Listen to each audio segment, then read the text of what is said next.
I was on the phone the other day to Dave from Kristen and got chatting about various bits and bobs, and I happened to mention Bogey, which is a product they do. The reason I mentioned it is because we used to sell it in a tackle shop, and to be honest with you, it used to sit around and not really sell. Anyway, I was speaking to him about it, and Dave reckoned it's one of the most underrated products ever. Now, obviously, he's going to say that because it's one of his. Anyway, after talking about it and him sort of giving me a demonstration over the phone, he sent me a couple of tubs, and I had a little play with it last night, and I've got to say, I am really, really impressed. Now, first of all, one of the problems that a lot of people have is they have trouble getting the lid off.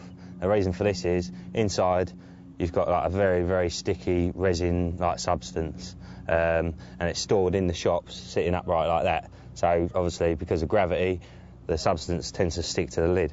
Real simple one, this. All you need to do is put it upright for an hour or so before you use it.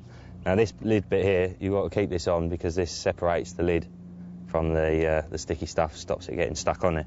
Anyway, right, there we have it.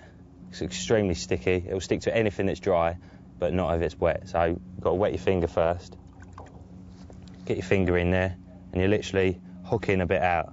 Now, rather than sort of pulling it off and stretching it, what you want to do is snap it. If you do it with a quick snapping action, it breaks off. If you stretch it, it goes all stringy, and you get it in the lid. So we've got that bit there. Now I'm going to wet my other hand and just get it, just sort of pull it like a bit of chewing gum, really. Now what you want to do is fold it around itself. So you're just exposing the real sticky bits.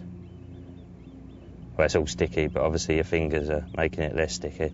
So just stretch it around a couple of times, like so. Pinch the end of it. Now, dry hemp, well, you can use any dry seed you want, really. I've got hemp here. And literally cover the ball in the dry seed. I just sort of pushed it into it, take it out.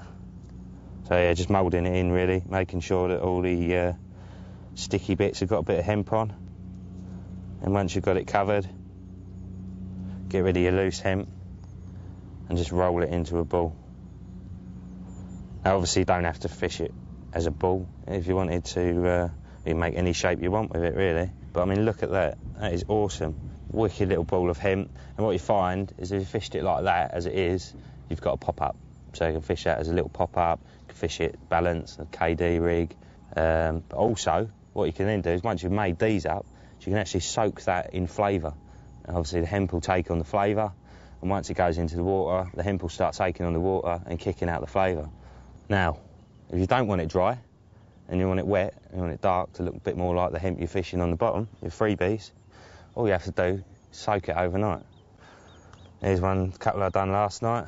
As you can see, the hemp's darkened up. There's even a bit there starting to split, and the white stuff coming out.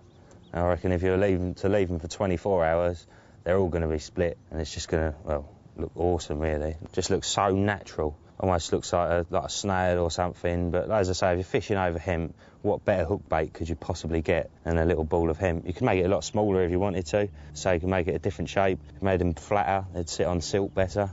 Really, really good stuff, that. Now, obviously, you don't have to fish it on hair if you don't want to. I was having a little play around earlier, moulded a little bit onto a hook and just stuck a few bits of hemp onto it. Look at that. I mean, if you're fishing over spod mixed, what better bait could you possibly get?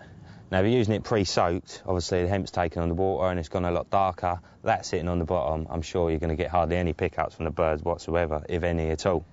As I said, when I used to work in a tackle shop, Bogey was one of them products that people used to be scared of, myself included, to be fair. Now I've actually seen how it's done, how easy it is to create such a brilliant presentation. I'll definitely be using it in the future. Awesome.